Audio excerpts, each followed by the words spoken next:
Hi everyone, good morning. आज सकाळची सुरुवात अशी काहीशी झाली. सर्वात पहिले तर दूध तापवायला ठेवलं आणि त्यानंतर इथे त्यांनी दही आणलं होतं. आज माझा उपवास होता, तर त्यांनी खिचडीसोबत खाण्यासाठी दही आणलं होतं. पण ते दही मला अजिबात आवडलं नाही, कारण ते आंबटच नव्हतं. त्यानंतर वेदला छान अशी खिचडी बनवली. इकडे वेदचं छान असं खेळणं चालू होतं. वेदला आता चालता येतं आहे, म्हणजे तो अजून स्वतःहून उभा राहत नाही. पण त्याला एखाद्या वस्तूचा आधार मिळाला किंवा मग एखाद्या गोष्टीला त्यांनी धरून उभा राहिला ना, तर तो असा छान त्याचे पाऊल पुढे टाकतो आणि चालतो. त्याला जसं चालायला यायला लागले तशी त्याची मजा अजून वाढली, अजून मस्ती करतोय तो. आणि तिथं आमचं पडद्यासोबत खेळणं तर फिक्स असतं. त्यानंतर वेदचं जेवण झालं आणि लगेचच मी नाश्ता बनवायला घेतला. आज नाश्त्यामध्ये मी रव्याचे आप्पे बनवले होते. याची फुल रेसिपी जर तुम्हाला बघायची असेल तर मी फुल व्लॉगमध्ये आप्पेची पूर्ण रेसिपी शेअर केली आहे, एकदा नक्की बघा.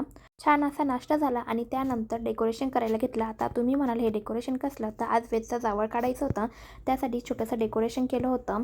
खरं तर डेकोरेशन करण्यासाठी थोडीशी घाईच झाली, कारण वेदचं जावळ काढण्यासाठी जे दादा येणार होते ते पहिले तर दुपारी येणार होते, पण त्यांचं अचानक ठरलं की नाही, मी सकाळी येतो.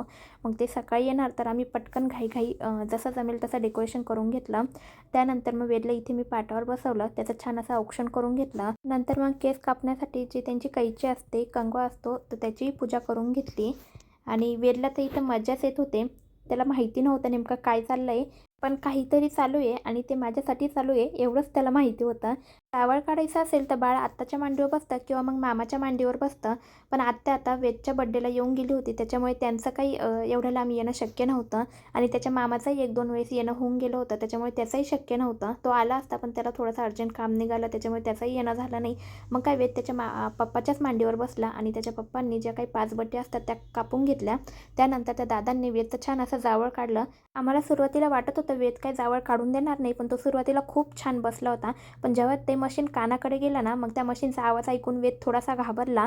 पण काही नाही, त्यांनी शांततेत सर्व जावळ काढून दिलं. जावळ काढल्यानंतर वेदचा लुक असा काहीसा दिसत होता. तुम्ही मला कमेंटमध्ये नक्की सांगा वेद कसा दिसतोय. आणि हा मिनी ब्लॉग आवडला असेल तर चॅनलला सबस्क्राईब नक्की करा.